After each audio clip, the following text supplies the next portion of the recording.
Hi everyone, welcome to 2 for Tuesday, where I take one ingredient, use it for 2 reasons. My name is Manaresi and welcome to my kitchen. It's that wonderful time of the year, it's the holidays, and I know that a lot of us are planning a party or having family and friends over at some point during the holiday season. And one popular thing to do now is to make a cheese plate for appetizers. Now, for you, that can look different, and here's my biggest tips when it comes to making a cheese plate. Buy things that you will eat afterwards, because not all of your guests are going to try the stinky cheese or the brie or whatever. So make sure that it's something that you're going to enjoy, that you and your family are going to eat. So that goes for a lot of things. Generally on a cheese plate, I like to have like a harder cheese like a cheddar. I know my kids will eat that and it's delicious. I'll eat that. I'll eat the whole block of cheddar if you let me. A cheese like a brie. I kind of like a spreadable one that's goat cheese. It's kind of fun. Just things that you like. And people like stinky cheese. I'm not a big fan of them, but you know, big tip here is buy a good quality cheese, because if it's gonna be a plate and kind of stands by itself, you're gonna notice the difference. And if you don't know what kind of cheese to get, there are plenty of people in your local grocery store, I know it's all about the artisan cheeses lately, who can really help you out, help you choose a cheese that's great for you. I also like to have something fun, like a fig spread. I like different kinds of crackers. Again, if your family doesn't like those kinds of crackers that have like, I don't know, some kind of weird seed in them or whatever, don't buy them, because you're gonna end up stuck with them and you're gonna have to either eat them or throw them in the trash, and I hate throwing out food. I also like to have pears and some grapes on there for the kids. It also goes really well with a brie or just something to else munch on. Different kinds of meats, obviously. The sky's the limit. But what usually happens is that for us, I have leftover bread, either from my cheese plate or, you know, during the evening we have rolls, or we have, I usually make a sourdough loaf for my parties and that kind of thing. And I also have like leftover cheese, and this is shredded, or if it's from your cheese plate, it's fine. So what I like to do with it is I like to take those leftovers and I like to make a breakfast item with them. I have 6 eggs here.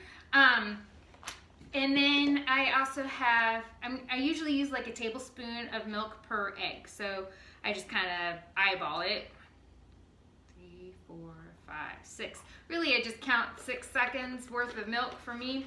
Just basically how you like to make your scrambled eggs. I have some freshly ground black pepper, and I have some salt. Now I'm going to go light on the salt because some of the toppings that we have are already pretty salty. And people, you know, like it's an egg dish, so if they want to add more seasoning to it. So really, I am totally just making this like I would scrambled eggs. Trying not to make a mess. I don't know what it is about scrambled eggs. I try to not get sloshed out of the container, but you know, life happens. And it gets sloshed out of the container or bowl or whatever I'm used to scrambling them in. My husband calls me the Tasmanian devil, so when it comes to cooking. My kids do too, because they usually clean up. So what's really easy is that I'm going to put some bread at the bottom, and this for today is sourdough bread because it's what I have on hand. Honestly, really any kind of bread will do. Leftover rolls. You know, like if you are going to go specifically buying for this, a challah bread or brioche bread would be fabulous because they're egg based already. And you don't have to break them into parts. I'm just trying to make the best use of the pan. And this is really however thick you want it to be. There's really no right or wrong reason. Sometimes I like a little bit thicker, sometimes I like a bit thinner. It just depends on my mood and how everything's already done. And so there I have a nice little sort of base, puzzle piece base there. And then I'm going to take this mixture and I'm going to pour it over. And you know, like if it doesn't exactly go to plan and you didn't make enough eggs for it to cover, that's totally fine. Just make more scrambled eggs and pour it on top. And then I'm going to add in my cheese. And I think this is enough for how thin I sliced the bread. You can put a nice layer of cheese on top. You can be as conservative as you want or as ooey gooey as you want. Since this is for me and my kids, I guess my husband too, I'll let him have a little bit. I kind of go a little bit more heavy-handed just because they like a lot of cheese. And then what I have here is some leftover bacon. Now if you have a leftover ham or something like that, you can totally use that too. Just dice it up pretty finely and put it on top, like so. And then you're gonna let this be in your refrigerator overnight, or you make it early. If you're gonna have it like breakfast for dinner, you make it early in the morning and just let it sit in the fridge so it can soak up all that egg goodness.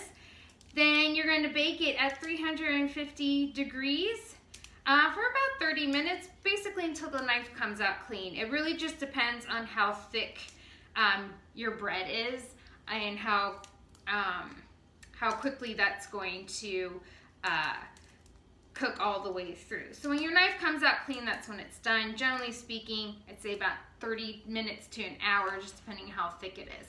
But see how easy it is? And it uses up so many great leftovers, and it reheats really nicely too for later breakfast later on in the week. Plus, if you have family and whatnot, it makes for a great breakfast because you can make this as large of a pan as possible if you want. Since it's just the 4 of us, I made a smaller pan, but I've made them as big as this before. So just really depends on how many people you're making for and how many leftovers you want to use.